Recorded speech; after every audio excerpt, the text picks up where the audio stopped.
So yun guys, good morning. Ito nga pala, magluluto tayo ng ukoy kasi mayroon tayo ditong konting hipon, no? Mayroon konting hipon dito. Tapos so ngayon, ang plano ko may isda. Hihiwain ko yung isda.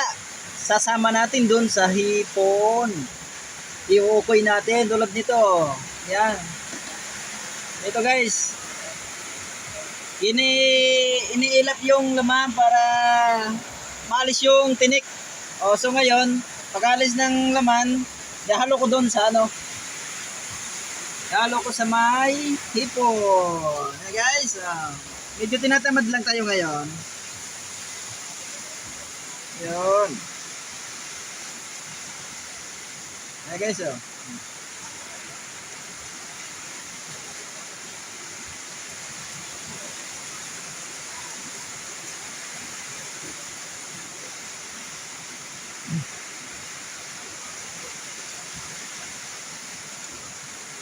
ito tinik, tapon na to.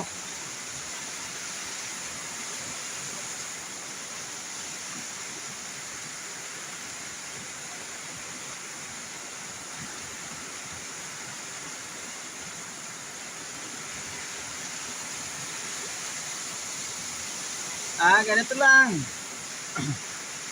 Sino mahilig sa inyo dyan mag-ukoy? Ukoy ng isda or hipon? Or alamang ba? Ano bang?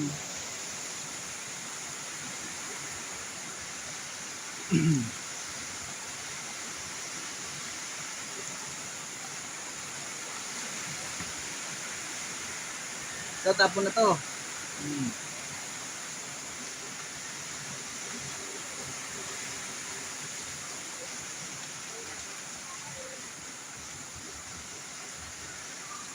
Guys,